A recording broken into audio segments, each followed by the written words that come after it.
அனைவருக்கும் வணக்கம். இன்னைக்கு ஓட்ஸ் வச்சு ஒரு ஹெல்த்தியான உப்புமா பண்ண போகிறேன். இப்போ பேனில் எண்ணெய் சேர்த்துப்போம். கடுகு, கடலைப்பருப்பு, உளுத்தம்பருப்பு நல்லா செவந்த அப்புறம் பச்சை மிளகாய், இஞ்சி சேர்த்து வதக்கிக்கணும். இஞ்சி நல்லா வதங்கி வாசனை வந்த அப்புறம் வெங்காயம் சேர்த்துக்கணும்.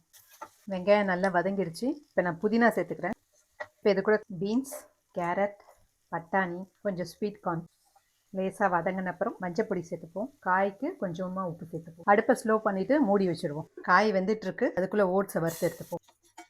நான் எடுத்துருக்கிறது ரோல்டு ஓட்ஸ். லேசாக வாசனை வந்தோடனே எடுத்துருங்க. இப்போ காய் வெந்துருச்சான்னு பார்ப்போம். நல்லா வெந்துடுச்சு. இது கூட இப்போ கொஞ்சமாக தேங்காய் சேர்க்குறேன். இது கூட ஒரு கப் தண்ணி சேர்த்துக்கிறேன். தண்ணி கொதிக்க ஆரம்பிச்சிருச்சு. இப்போ உப்பு சேர்த்துப்போம். வறுத்து வச்ச ஓட்ஸையும் சேர்த்துப்போம். ஒரு 5 நிமிஷம் மூடி வச்சுருப்போம். 5 நிமிஷம் ஆயிடுச்சு. இப்போ திறந்து பார்ப்போம். தண்ணியெலாம் வற்றி நல்லா வெந்துடுச்சு. பொலன்னு ஆயிடுச்சு. இப்போ அடுப்பை ஆஃப் பண்ணிவிடுவோம். இப்போ லெமன் கொஞ்சமாக பிழிஞ்சிப்போம். இது கூட கொத்தமல்லி சேர்த்து நல்லா கிளறி விட்டுருங்க. டீஸ்பூன் நெய். ஓட்ஸ் உப்புமா ரெடி ஆயிடுச்சு. சட்னி வச்சு சாப்பிட்டா ரொம்ப நல்லாயிருக்கும்.